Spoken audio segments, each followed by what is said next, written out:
It does not make sense that Africa can have so many resources, yet Africa still languishes in poverty. We have banks that we don't own. We have education systems that we don't own. We have curriculums that we never wrote. We have political parties that don't service our own interest as people. We have passports. They don't give us access to other countries. They have access to our countries. We don't have access into their own countries. And that's supposed to be democracy. They have embassies in our own countries, and yet they put the same countries in sanctions. What sort of a system are we talking about if we are to be addressing the issues of African democracy?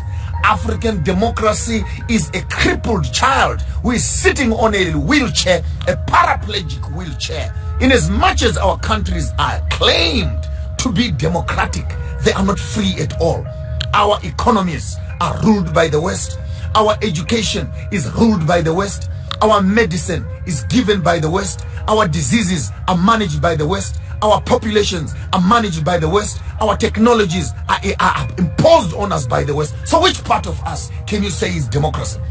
The same countries, they sponsor a government, they sponsor a surrogate government, the government gets into power. After they're in power, then you put the same government in sanctions again. What do they want from us? These colonizers, what do they want from us? You wanted our gold, we took it. You wanted diamonds, you took it. You want our children and our body parts? You're harvesting. Africa is a harvesting ground of livers and kidneys and hearts. What do you want from us as a people? You took our art. You took our kings. Destroyed our civilization. Up to now, 400 years later, the colonizer is still watching to see how much more he can get away and harvest and pull and rape and take away from the African people. And all this comes under a big umbrella. Africa is going to become a democratic state. But in the midst of democracy, what democracy has been able to do more than anything else, it is to solidify the borders of segregation between nations. The border between Zimbabwe and South Africa, put more fences, put more dogs. The border between Zimbabwe and Mozambique, put more fences, put more dogs. The border between Zimbabwe and Zambia, put more fences, put more dogs. Botswana and Zambia, put more fence, put more dogs. And all these African countries walk around each other in funny little ties, flying around the countries, sitting around United Nations, Africa Union, and we are discussing issues of democracy. The first idea when Africa wants to discuss democracy is how do we restore the African dignity by destroying the borders that separate the African children. My grandmother is Shangaan, Mozambique, on my father's side. My grandmother is Venda, on my mother's side. My father is Karanga, and my grandfather on my mother's side is Ndebele. So how can you put a border in a passport for me, that for me to go and see my grandmother's houses in Mozambique, I need a passport. To go and see my grandmother in South Africa, I need a passport. I must go to Pretoria first, go to Harare. I can cross the river, the Limpopo River. And this is the form of the democratic Africa that our leaders are constipated with. I'll spill the beans as loud as clear. African democracy identifies a few educated, parodic Africans who become political parties. And they talk in cahoots with the funders, the colonizers. They walk into power not to help the African people, but to look after themselves and maintain the system for the colonizer. So you walk up to me and tell me right now, South Africa is free. We still don't have the Reserve Bank in our hands 25 years later. All the insurance policy companies are white. Black people, we only run funeral parlors and taxis. That's all black people own. Funeral parlors and taxis. Insurance companies are in the hands of the colonizer. The banks are in the hands of the colonizer. Manufacturing industries are in the hands of the colonizers. The pharmaceuticals are in the hands of the colonizers. Medicine, clothing in the hands of the colonizers. Technology in the hands of the colonizers. Small little black boys who graduate from universities and black girls, all they do is to work for people who are putting on shorts. Uneducated, some of them, by the way. They have inherited wealth from their own fathers, and they run these countries. And that is supposed to be democracy. In fact, democracy says don't disturb the status quo. Don't tamper with the financial market of the country. Because if you tamper with the finances of the country, your country is going to become unbankable. Your country is going to go down. The economy is going to go down. Hell no. Whose economy?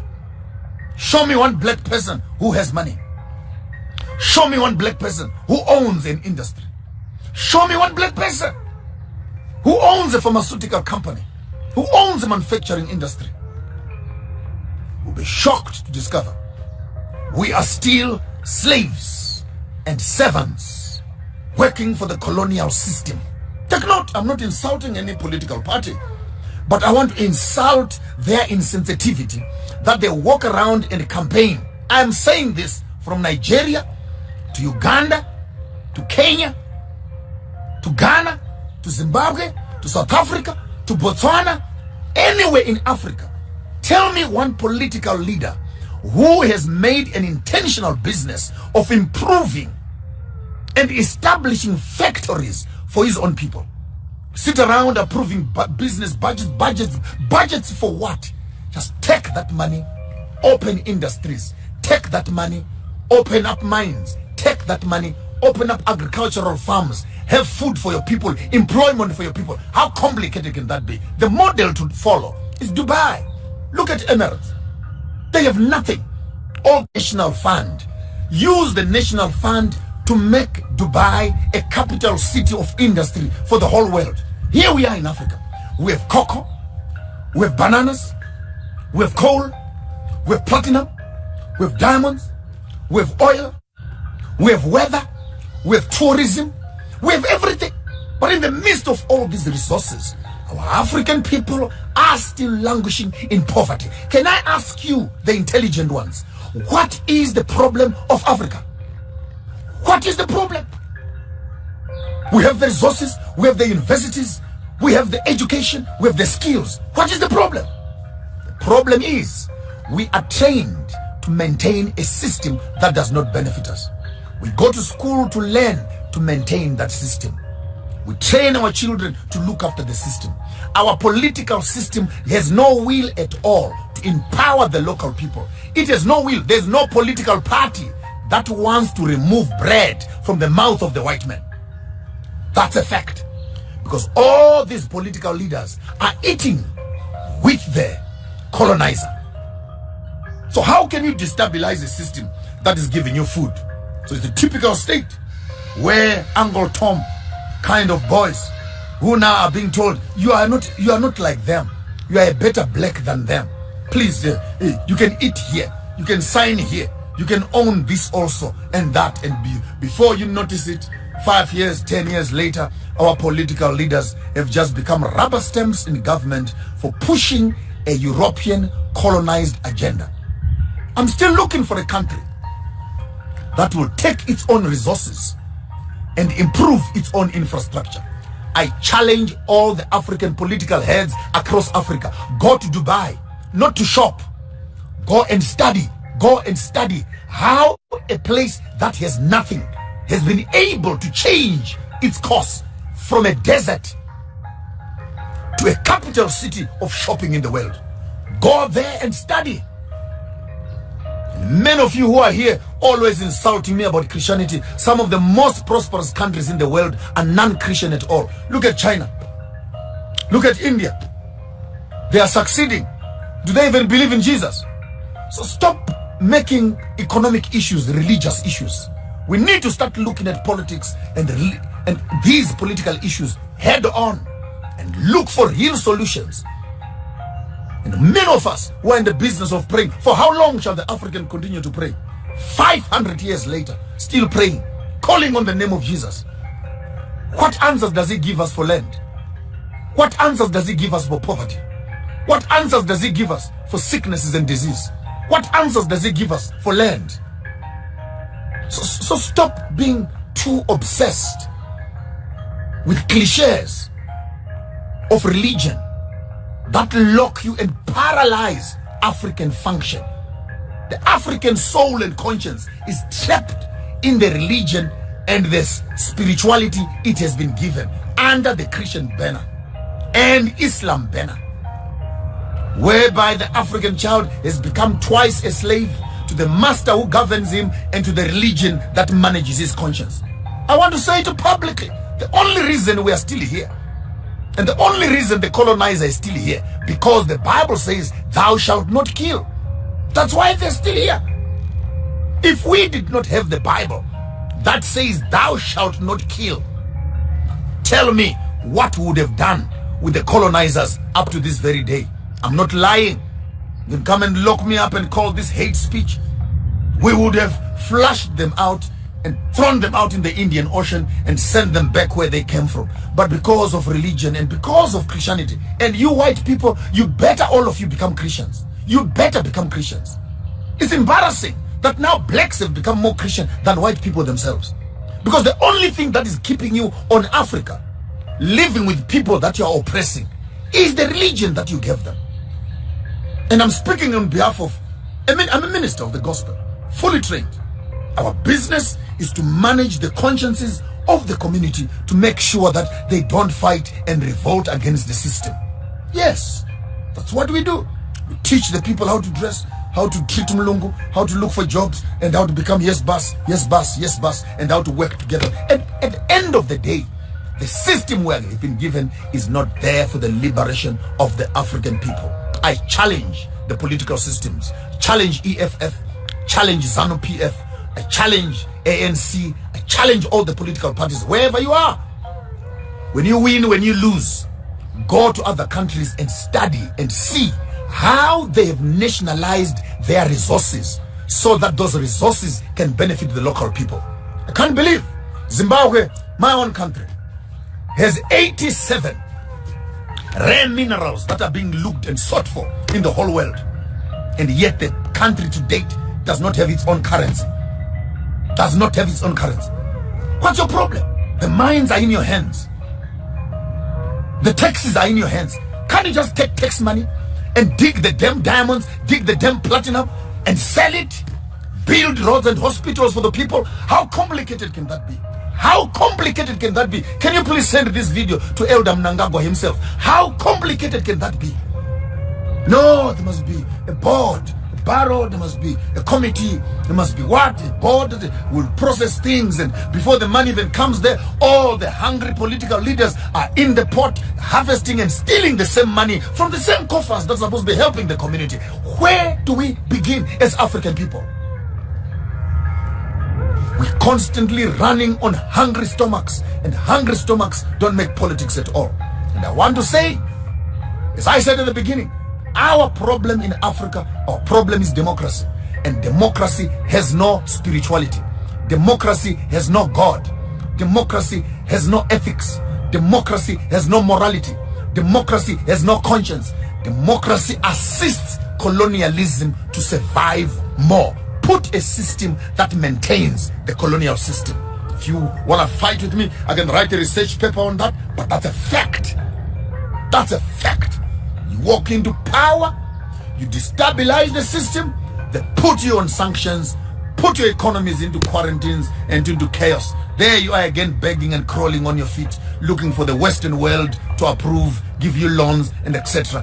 How long will you, as my African people, how long will it take you to wake up from your sleep and slumber of eating the lollipops of Western civilization? And one of the most biggest poisons that we have eaten in Africa is the poison of democracy, which teaches us not to respect anything. I'm here to advocate for Ubuntu nation. Every man must look after his own family. Put R1, $1 per day for every member of the family who is living with you. Start a savings plan. 52 million people in South Africa, 17 million people in Zimbabwe, 2.5 million people in Botswana, 2.3 people in Swaziland.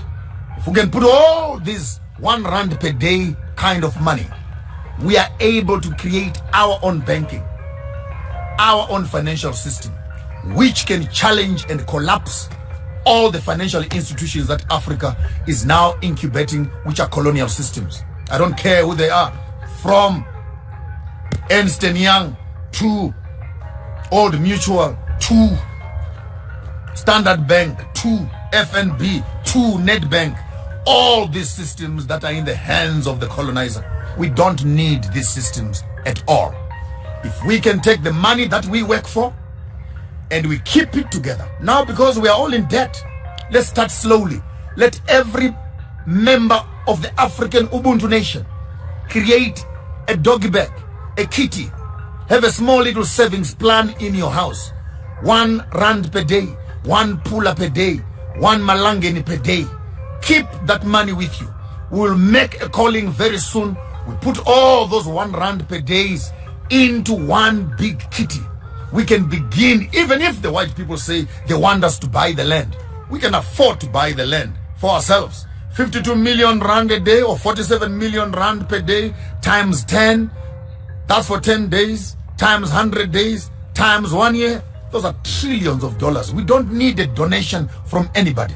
With that money, we can build our own universities. We can build our own hospitals. We can build our own houses. We can look after ourselves. If we understand, we can make the resources work for us.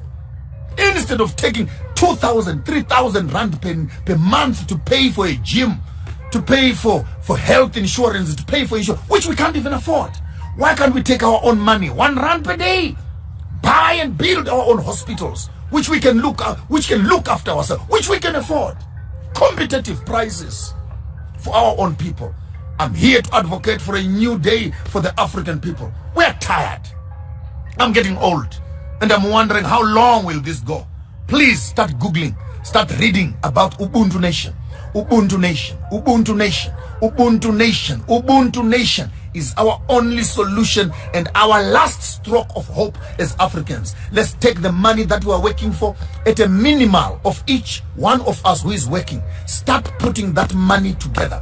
Before the end of this year, we will open up an account which will be thoroughly transparent to the whole continent for everybody to see where your money is going. We'll start using this money for the development of the Ubuntu concept, then spread it over into all the countries, and we can begin to have our own savings plan, which can build our own infrastructures. And the issues of politics and governments, we can always deal with them a bit later on. I'm not interested in politics. This is not a political party. This is a nation building initiative. A nation building initiative. We are not talking politics. Time for politics is over. We have given political leaders from 1945, 1960, more than 68 years of democracy. But each democratic country has made its people poor and poor. And no one wants to admit that we cannot run this system. It's failing us. It's failing us. Politicians are saying too much, saying too much, saying too little, doing too little, speaking too much, doing very little. It's high time we take our economy into our own hands.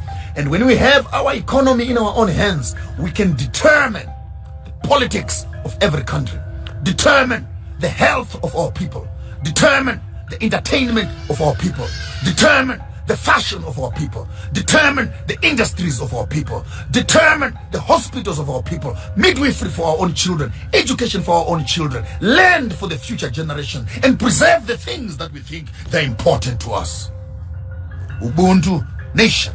Ubuntu Nation starts with you as an individual. Tonight, buy, organize a nice little bucket, a kitty in your own house. From the beginning of the year to date, put R1, R1, R1, R1, R1, $1, $1, $1, one pulla, one pulla for all your children. Let's see how that kitty looks at the end of the 3-4 months, when 10, 15, 20 families can begin to put all those R1 per day initiative into one kitty. We can begin to talk about our families, we can begin to talk about our communities, then we can begin to talk about our nation, ultimately our continent as a whole. I'm here to advocate the initiatives of Ubuntu. Ubuntu Nation is our passport out of poverty. You accept this, Africa will go forward. You refuse this, go back into slavery for another 2, 3, 500 years, until you wake up to discover the solutions of the future are buried in the processes of the past. There's nothing more I can do for you. You can tell them they can come and pick me up here. They can come and kill me. I've said what was in my heart. Africa needs a solution. The solution is not going to come from donor money. The solution will come when Africa begins to make its own savings plan and build for itself its own infrastructure to protect and secure the future that we're looking for. Until we meet again tomorrow here on your afternoon drive with Maponga J. Ubuntu Nation. Ubuntu Nation. It's what we are all about. Take this video and share with everybody else on the continent. It's high time we restore the broken walls of our own kingdoms. I'm here to advocate and announce the break of a new day for the African people. Tell your politicians they must start packing their bags and going where they are being paid for they have not benefited my people at all. Until we meet again tomorrow, same time, on your afternoon drive, cut and paste. This is your material. I don't have power over it. Cut and paste. Share on all platforms. Let the message of Ubuntu ring on every continent around Africa. Let the black child know we have a home, and that home is in Africa. The home of the African is Africa. The home of the Africans is in Africa. Yours truly, Maponga J. Chigaramboko, Garmashamba Huda, Shira Nawana Wanji. Makumbomana, Mwisindewe Shan. So say we don't meet.